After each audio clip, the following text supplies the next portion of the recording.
Hi, I'm Christian Mollikopf, and I'm going to talk to you about Kube. For those who don't know me, I started contributing to KDE about 9 years ago, and for the last 4 years I've been responsible for the desktop client for Collab Systems, who develops the Collab Groupware server. So, what is Kube? Kube is a modern communication and collaboration client. It's email, it's calendaring, it's task management, but it's also instant messaging, note-taking. That doesn't mean that we do all that right now already, but that's sort of the scope that we want to work within. So it's built using Qt Quick on top of a high-performance core called Sync. And it's developed within the KDE community. We have other members of the KDE community that are part of the development team, especially the visual design group, the KDE VDG, that helps with a lot of the usability issues. So for some of its goals, we aim to be pretty and useful. So we don't want to make a toy that just looks pretty, but we also believe that in order for people to like to use the application, having a clean user interface helps a lot. We want to have a maintainable code base, so that means we have a focus on testing it well and having it automatically tested so we can move fast without breaking stuff. We also have a focus on deployability. What I mean by that is not only portability, so we want to target Mac OS X, we want to target Windows, but we also want to go on mobile platforms eventually. So we try to keep our dependency chain in control and only depend on things that we really require.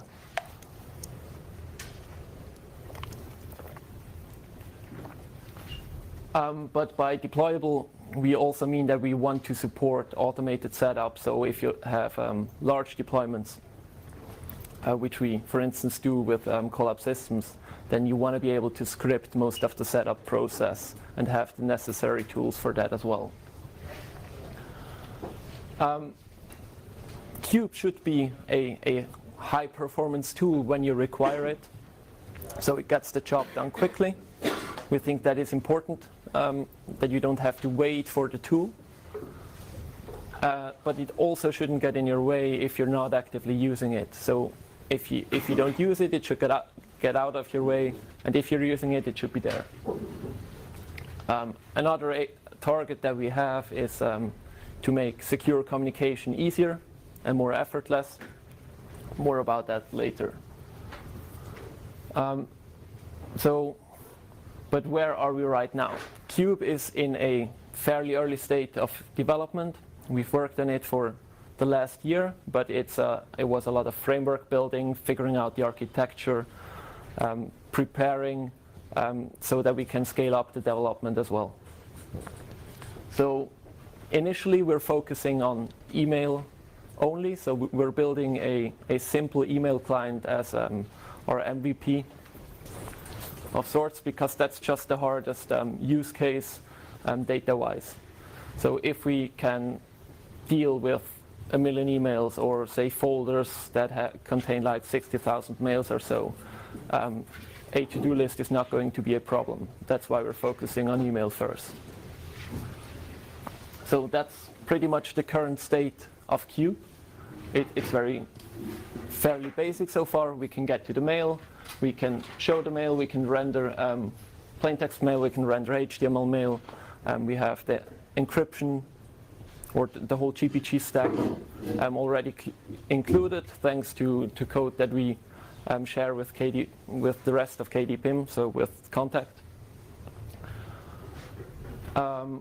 We have support for multiple accounts, but that's pretty much where it is right now. So it's still quite a bit away from being useful for end users. If we have time, I'm also going to do a quick live demo at the end, but we'll see. So in order for you to understand whether this application could also be useful to you, or whether you would be interested in something like that, and ideally, of course, whether you'd be interested in actively working on it, I'm going to highlight some of the focus areas that we have to hopefully show you like where we eventually want to go. For users, I think one important aspect is that we want to focus more on workflows. So traditionally, we have like email application, we have a calendar application, we have a note-taking application, but they're all sort of separate. They perhaps integrate a little bit, but not a lot. However, the tasks that users actually have to do often involve a variety of these different applications. So if you think of a workflow like organizing a meeting, you have some communication initially perhaps, then you have some scheduling, which could be done over the calendar. Then at some point you have the meeting. For the meeting you probably have an agenda, which is sort of a task list that you maybe want to run through. During the meeting you're taking notes, so out of that come meeting minutes that you perhaps have to approve again, depending on the nature of the meeting. So there is quite a variety of different tasks in there where we think we can support the user better if we modeled that and not just gave him like an email application and a calendar application and then leave him up to figuring it out himself.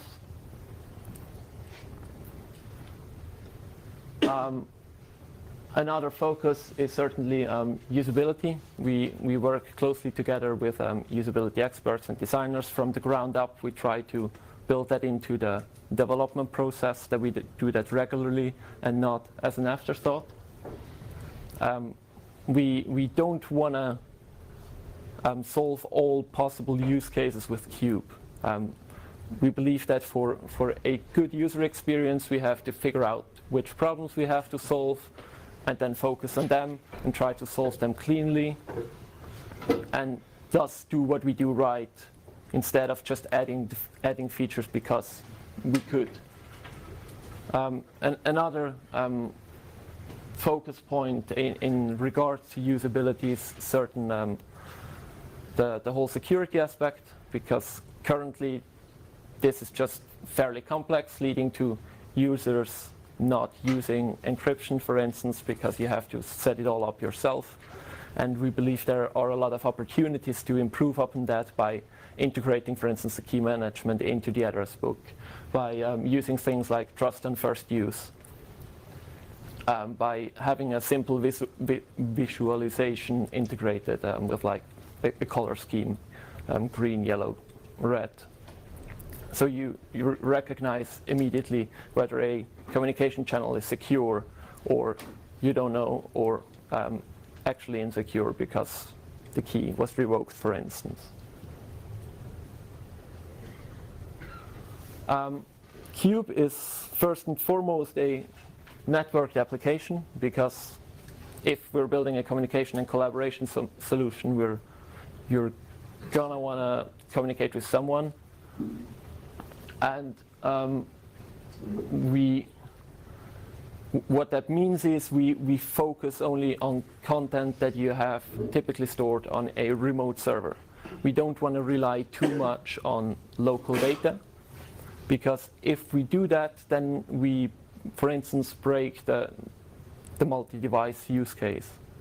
So if you have a web interface, you have a laptop, you have perhaps a mobile device, if you rely on your local data of one of these devices, then you're not going to have that same data available on another device.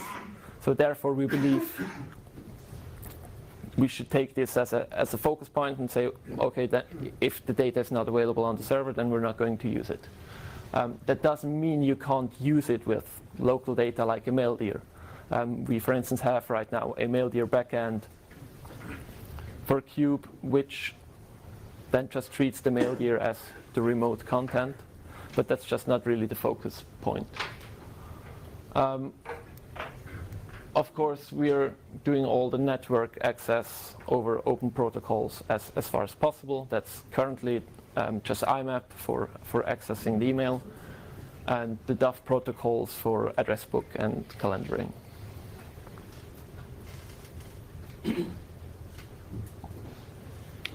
From the development perspective, I think one of the most important aspects is that we're trying to build reusable components. So that's sort of in preparation for what I was talking about earlier, that we want to start mixing up different application types, if you will. So for instance, if you have an address book, you render the contact in some way. So that could be a component that is can then be reused, for instance, in the email view, if you click on the sender or some other sort of contact. So that way we enable consistency, but we also enable use cases by allowing for those components to be used outside of Kube. So these components can be installed as Kube packages, which is just a folder structure, essentially bundling a QML file with the plugins necessary to access the data. So the component itself knows how to get to the data. So if you have a calendar component, you could, for instance, show that in your desktop clock applet, and then you get the full power of your regular calendar that you're used to inside that clock applet.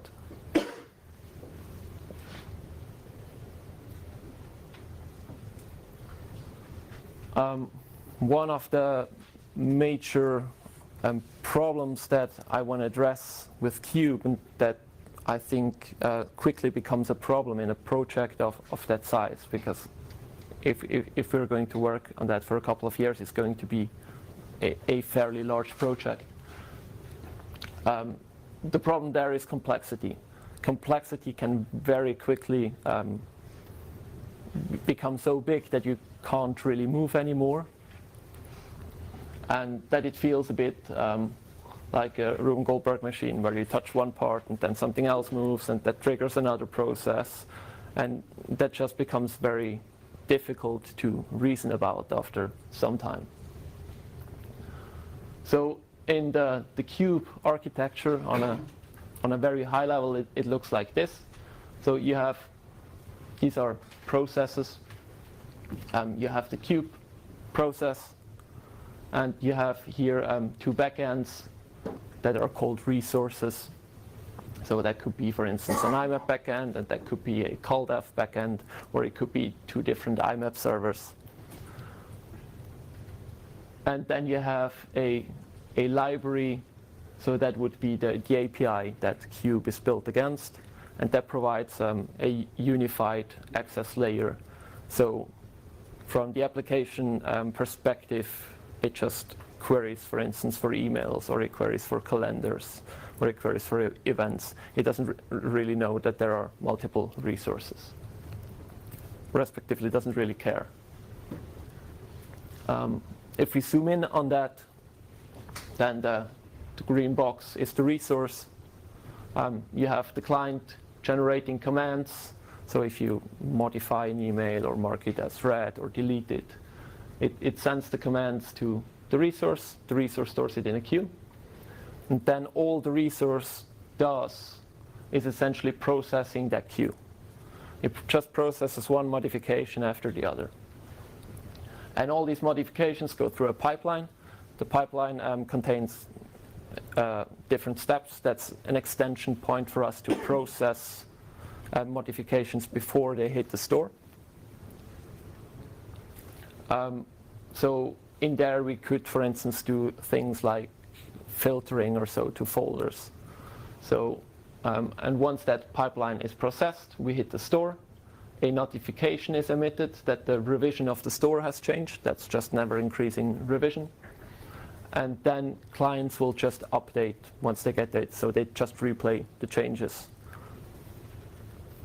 On the other side, we have the source, which would, for an IMAP resource, that would be the IMAP server. So we have a process, synchronizer process here. So not a system-level process, but just something that figures out what's the difference between the server and what I have locally, generates a bunch of changes, throws them in the queue. The resource processes it exactly the same way. If the change didn't come already from the source, then the write back will just, it also listens to the revision and will just replay any changes that didn't come from here to the source again, thus synchronizing the state. So what we get are these nice reactive loops. So the client, all it does is listen for changes, and it has a bunch of models that are essentially self-updating and that just replay those changes. And on the other side, you just fire commands at the resource, and then you're done. So that becomes it becomes much easier to reason about the system, and it allows us to mostly contain the state to the database. So we don't have different parts of the system that maintain their own state. And that, I believe, helps a lot with keeping the complexity at bay.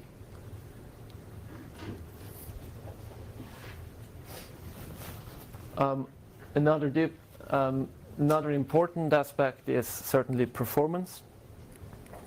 Our approach to performance is not necessarily to try to optimize things as far as possible, because that is always costly and might introduce more complexity. So what we try to do is to not do unnecessary work and do the work only once that we have to do. What that means first and foremost is queryable data. So we have to be able to query for exactly the data that we actually need for the task at hand. So for instance, if we have a large email folder, say 60,000 messages or so, if we can't query for the data, we're going to have to load all those messages, sort them, for instance, in memory, and then throw 90% of them away again, or 99%, because you actually only have space for like 15 or so. What we're doing instead is we're building the necessary indexes to be able to query for exactly that data. So we can query, for instance, for the first 100 emails in a folder sorted by date, and then we load exactly that, and as you scroll down in the view, we just fetch more. By not only doing it once, I mean, we try to not do the work when we read. So if you click on the folder and it loads the data, we don't want to resort your whole list every time. We build the index when you store the email. We've done it once, and then we cache the result. Kube or Sync is built on top of a high-performance key value store. It's called LMDB. I don't know whether you've heard of it. It's a key value store that supports single writer, multi-reader semantics. So we have the resource process as the single writer in the system, and all clients as the readers. So one client is certainly Kube, another could be an applet that listens for new mails or something. But what that gives us is in-process access to the data.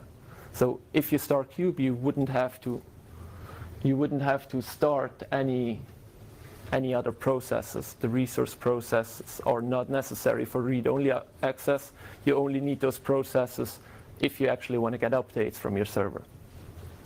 So if you start Kube, it just LMDB is just a memory mapped file essentially, or the database is just a memory mapped file.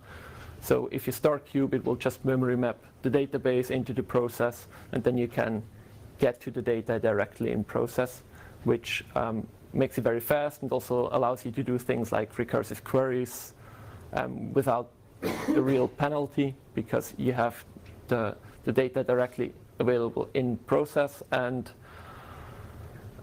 it delegates the complexity of, for instance, loading more data and making sure that that is fast to the file system. Yeah, so that helps us also to write more straightforward code. Last but not least is deployment and maintenance. If we want to do large deployments of Kube, we have to have proper support for it to make it as easy as possible to do these kinds of setups. One example for this focus is Sync Shell, which is a little command line utility that allows you to do things like setting up accounts for a user and modifying them, removing them, but also synchronizing them. For instance, synchronizing a certain set of folders, and the command line utility will block until the synchronization is complete, so you can put it into a script and run it through for multiple users if you want. But it also allows you to do things like querying the local store and even modifying basically all objects, so you can access the full API that the application also has available. It even allows you to run it as a script interpreter, and then you can write Sync Shell scripts, and it has a little REPL as addition, but that's nice to have. The other important point is definitely a clean separation between configuration and data. What that means that the configuration contains, for instance, your accounts that you have set up, but everything you download from the groupware server, that is data. So you should be able at any point in time essentially to delete the data, and the only thing that happens is that you have to pull the data again down from the server. But that makes sure, for instance, if you have profile synchronization in a corporate setup, that you can have the configuration files under the profile synchronization, and you can keep the data on the local machine. And if you switch to another machine, you may have to download some data again from the server, but that's about it. Last but not least, we have a configurable logging that you can tune the log levels with Sync Shell, because we don't want to go the approach that people compile out the logging output, and then we have to provide custom binaries if there is a problem. So we'd rather have proper logging support that we then can also integrate with, for instance, journald or whatever the system supports.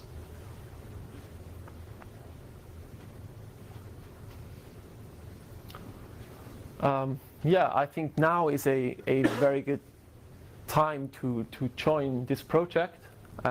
Over the last year, we've pretty much figured out the architecture and are quite happy where it's going. So we can now start to scale this up a bit more. Sync is a very interesting modern C++ code base. So if you're interested in algorithms and performance work and that kind of stuff, then Sync is very interesting, but it's probably a more advanced code base. On the Kube side, it's a lot easier. The whole UI is written in QML, so there's a lot of that. There's a lot of design work. And then there are some models and controllers that are written in C++, but that's fairly straightforward. But we also need help with things like cross-platform builds. So we unfortunately didn't get to do builds on Mac and Windows and Android. So that's all stuff that we should get going, but lack the manpower right now. We do have weekly online meetings that are open to anyone that would like to join. Just write me an email, write an email to the mailing list. And otherwise, you can find more information on kube.kd.org. I've just packaged an early tech preview for Fedora 25. It's mostly, right now, it's mostly for me to make sure that we actually can package everything and that it works as it should. It's not meant at all for end users to do anything useful, but you're welcome to try it and see what's what and follow it along. That information is also on the homepage, of course, and we'll update this with more up-to-date information as we go along. We plan to release or tag a tech preview within the next couple of weeks, but that will still be for development. So for end users, it's going to be more towards end of the year for something actually end user ready. We also built a Flatpak already together with Aleš. If you've seen his talk, it's in the same repository as all other KDE applications. It's not automatically updated yet, but eventually we'll get like nightly builds for that. And you can, of course, build it from source yourself if you feel like it. Yeah, with that we can... Do we still have time? Then we can do a short demo.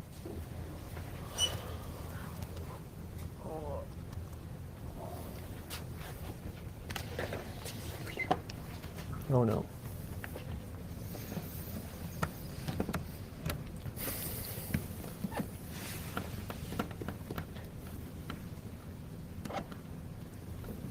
So yeah. Looks a bit interesting on a small screen like that. But yeah, on the right we have like a conversation view. For emails we can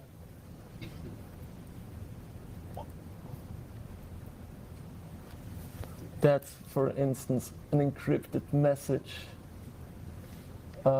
We can render some HTML spam.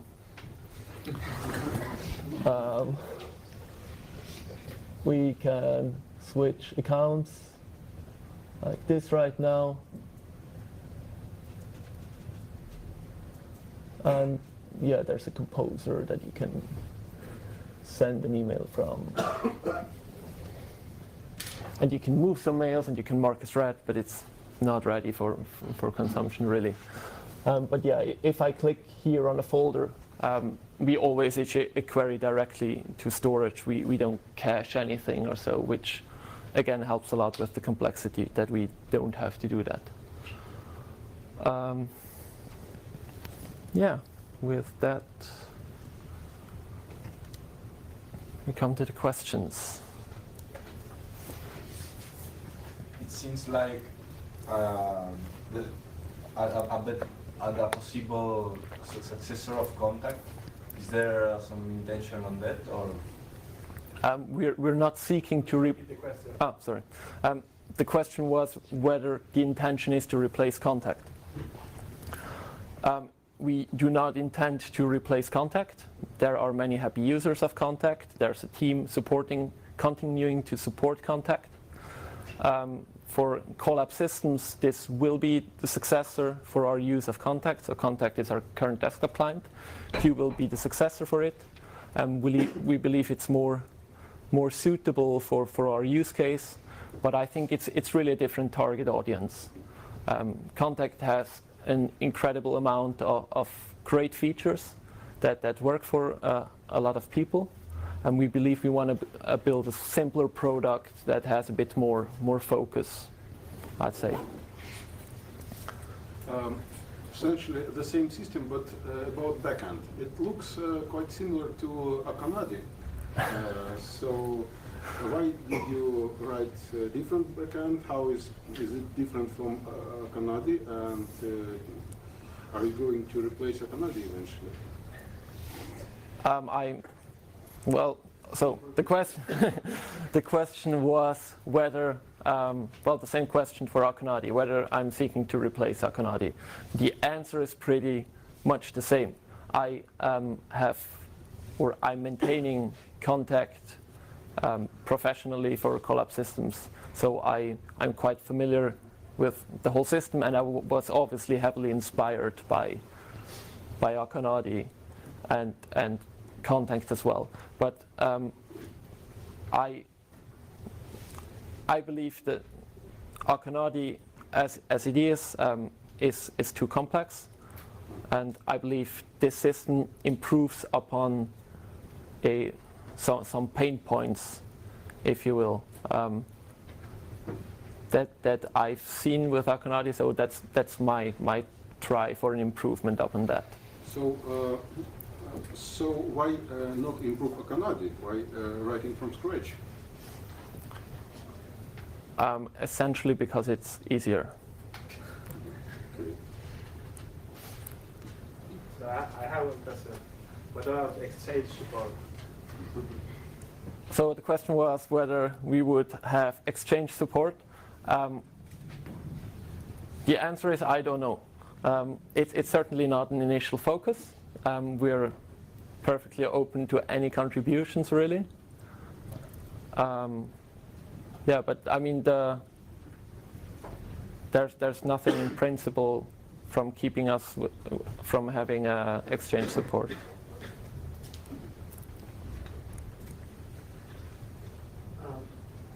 Question about the exchange thing. Isn't it so that the sort of only viable way is using the ActiveSync protocol, and that for that you need the license from Microsoft? Or client implementation? So the question was whether the only viable way is to use ActiveSync and that you would need a license for that, and I don't know. I think that's the what comes. There's the EWS protocol now. I think there's also an Akonadi EWS plugin being developed. Okay. This is more or less the same, some kind of web front end for Exchange. So the answer would be EWS, apparently. This morning I wanted to talk about connecting to but that was mostly about the calendar function.